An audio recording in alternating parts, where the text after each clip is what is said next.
My name is Moria Lotan. I was born in New York and was raised both in New York and in Israel.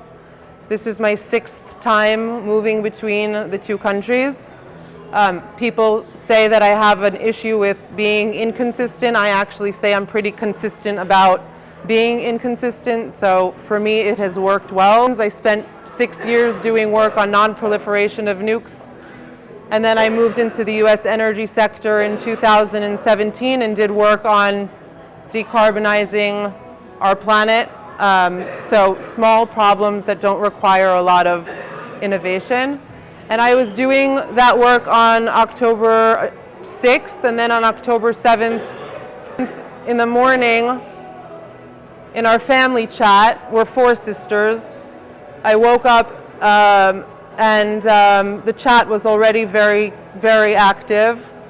And my eldest nephew, Adir, was missing. He was at the Nova Festival. Adir had finished the army and gone, like all Israeli combat soldiers do, on a 6-month trip to South America with his 2 best friends, Eli and Matan. And while he was away, we would speak a lot about him joining my company to work on issues that mattered a lot to him, which included making the world a better place through innovation. And part of the work that we did while he was away was to try and create his CV, his resume. Now, it's probably all of us know how to create a resume really easily, but for a 23-year-old who finished the army doing something secretive that you can't really share, it's a pretty big challenge. And so he was having a hard time with it, and I said to him, Adir, forget what you did, just like, what do you think you were most excited about while you were doing your job for the last 5 years in the army? And he said, Morieli, the thing is that like everyone knew that you could give me a big challenge and I would just know how to figure out how to solve it. And that's exactly who Adir was. And I say was because on Tuesday, October 10th, we got the message that he had been killed along with Eli and Matan, his best friend. I wear daily on my wrist the geo-coordinates of where he died. And my life stopped. Obviously, my family's life stopped, and in many ways, in ways that are much more painful than mine as his aunt. But my life stopped. And in all honesty, I didn't care so much about solving for climate anymore because this just wasn't a world where I wanted to raise my kids. We managed to get to Israel very quickly. I have good friends and good places that took care of me. And when we got to Israel, we missed his funeral. We managed to make it for his 2 other friends. But Adir, Eli, and Matan also saved 3 young women in the migunit, in the shelter that evening. I just knew that like there was something very big that I needed to do about not just anti-Semitism, because it's just a symptom of a much larger disease, but to think about something that was way beyond my lifetime, our lifetime. I told you guys that Adir, when we were working on his resume, mentioned that just give me a challenge and I'll find a way to solve it. So for me in my life, it was going to be about innovating this space, and this space being the combat of anti-Semitism. So I partnered with the former head of research and prize design at XPRIZE. Have any of you heard of XPRIZE? You've heard of XPRIZE. EJ has heard of XPRIZE. A few people have heard of XPRIZE. XPRIZE is an LA-based foundation. They run multi-year, multi-million-dollar challenges. Elon Musk gave them $100 million last year to run a 3-year challenge for carbon capture. But basically the premise is the crowd has solutions, money is a great incentive to find them, and then you combine and create a challenge. And we built the Adir Challenge, and it is an innovation and technology challenge to combat anti-Semitism and hate. The first deck was built within 4 days, and I walked into the, well, not, it wasn't 4 days later, but a few weeks later. Don't ruin a good story with facts, right?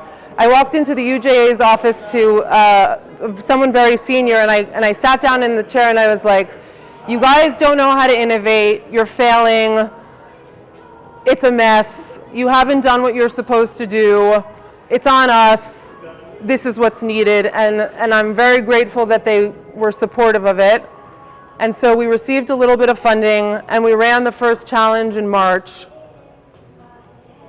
It was March to May, it was very short, and it was a general challenge to combat anti-Semitism. There were 410 participants, 25 countries around the world, 120 submissions. I would say that 15 of the submissions are deployable. We're creating from a nonprofit top, we're creating for-profit startups at the other end.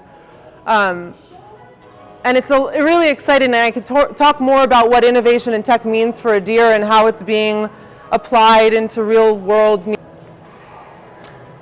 For me, Adir, the foundation, was like Noah's Ark for my family. I felt very strongly that it was a way to build something big enough where everyone, 2 by 2, could come on board and find something for them to do. EJ said to me the other day that, like, she knows that this will succeed because of my why, right? And obviously this is a room full of people from tech and innovation, so everyone's super connected to why. My why is my family, and I believe very much in innovation. By the way, I think innovation is much more about who we are than what we do. I think it's a way of life. I've always been an innovator. I've always been an entrepreneur. Building new things is part of what I get a kick out of, especially when people say that I can't do it. And I promise you, I am living for the last 10 months in a space where lots of people are telling me that this either can't be done, or there isn't so much of a role for tech in combating anti-Semitism, or it doesn't matter. It's all noise at the end of the day and fuel to just keep going. But when I get home from a long day, or I get back from a trip from a really long day, and I see my kids, I have a 4-year-old and an 8-year-old, I think about this moment, and this is what I will leave you with. And then in October, when I had a feeling that Adir would be declared dead, I knew I would have to tell my son. And I did, I think, a pretty good job with, like, I spoke to the school psychologist, and I, like, wrote down on my phone what I was going to tell him, and I prepared really well, and, like, I took a deep breath, and I took him into the room, and I told him that Adir was killed. And I told him, and lied, that he was a soldier, because it was too much for him to, it was too much for me at the moment, but it was too much for him to understand what it meant for a civilian to be killed. And I told him that Adir was killed, and that he was wounded, and that his body couldn't recover, and that he died. And my son looked at me and he said, and I asked him, do you have any questions? And he looked at me and he said, Ima, that's so sad. And I said, yes, it's very sad. Do you have any questions? And he said, I just have one question. Was he shot in his heart? And I said, no, he wasn't. And I told him, after I said, no, he wasn't shot in his heart, I said, I have one more thing I have to tell you. I have to leave tomorrow morning to get on a flight to go to Israel. And I had managed not to tell him about any of the events happening, because I knew at some point I would have to go, and that would be too much for him and too much for me. It was a hard moment for him having to say goodbye to me that day. And I explained to him that I also have sisters, and just like I want him to be a good brother to his sister, I want to be a good sister to mine, and I left. And when I came back a week later and I saw him, I knew that I had to build something for him so that he can see that this moment of complete tragedy and despair could also be turned into something somewhat positive. And I'm very excited to share that with a lot of work, even his second grade class participated in the challenge by drawing pictures of what they thought the world could look like if it was a better place. And this has become my life's mission. I would say that I hope that in a few years it won't exist, but I don't believe that anti-Semitism is something that will ever go away. I think that we need to accept that and start treating it like we would a cancer and speak to and we need to do a better job at shifting the conversation from just being about a Jewish problem to being about a civilization's problem, the problem of not only the West, but those who believe in living a life of freedom. So I know Adir is with me. I talk to him all the time, especially when I go into fancy meetings that he would totally hate. And I laugh and I wink and I say, I know, there's nothing I could do. We got to talk to these donors. And I think he would probably actually enjoy this setting much more than he would my day-to-day conversations with the type of people that possibly might fund us. Thank you for listening. Happy to answer any questions or anything, but thank you very much.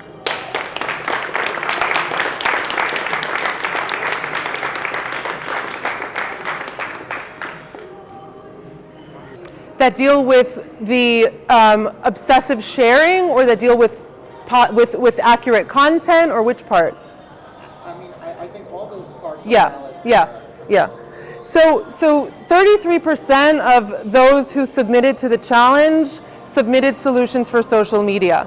It's not surprising, like this is where the tools that the other side, and it's really important, I talk about this a lot, but like part of the innovation that we need to do as a community is also think in terms of intelligence, right? We need to adopt intelligence framework, security frameworks, deterrence, punishment, like into how we're combating anti-Semitism.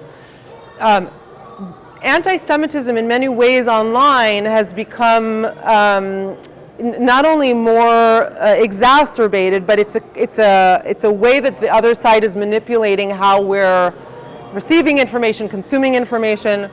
There are a lot of solutions today that are coming out that on different points on that supply chain are trying to target it. There isn't one, and this is important because I actually think that one of the potential things that can happen here is if you take Startup 1, Startup 2, and Startup 3, who are each working on something different but along the same problem, and pair them together, make a shidduch basically, then they can be creating better, faster, more scalable solutions by working together. And so part of what we do is not everyone is tech-oriented, but some people have very good ideas for solutions. So we match people that have good ideas for solutions with tech people, and it creates these really great groups. So yes to social media. Most of the ideas are from that space.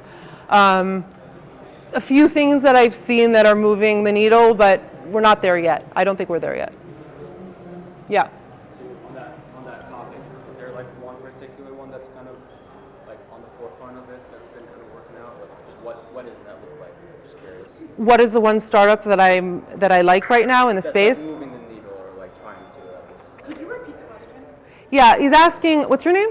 Alan. Alan? Yeah. Alan's asking, is there a startup that I find to be moving the needle? Okay, so this is my opinion, and my opinion only. I am a true believer that we're looking at, when we think about anti-Semitism strategy, or like a 2040 anti-Semitism strategy, which we have to be thinking about, then you're looking at the next few years being deterrence and punishment tools. Like, how do we deter behavior? How do we punish behavior, okay? So that we can start making the cost of being anti-Semitic high and not worth it. And because that's what I believe, the startup that or the type of startups that I'm supporting now mostly are those that are able to, for example, the winner of the challenge was a startup called Crime and Punishment. And what they did was they taught machine learning, they taught the machine all of the freedom of speech laws in democratic countries as part one. And then part two is once someone moved from freedom of speech, moved over, crossed the threshold of freedom of speech, they used legal technologies to automatically sue them.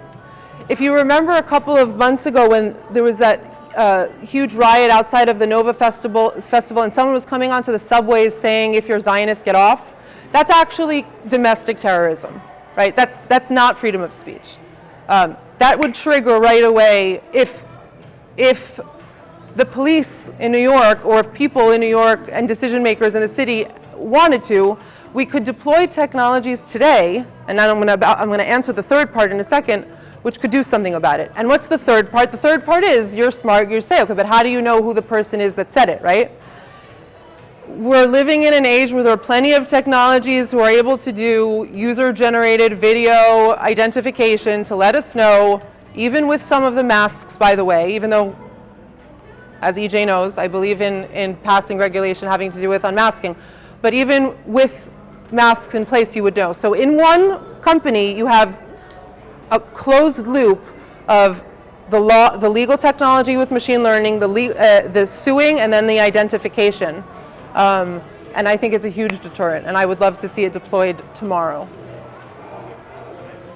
Thank you. So, I want to give Moriel a round of applause. No problem. I want to give a shout out to our hosts, 2 of the 3 of them are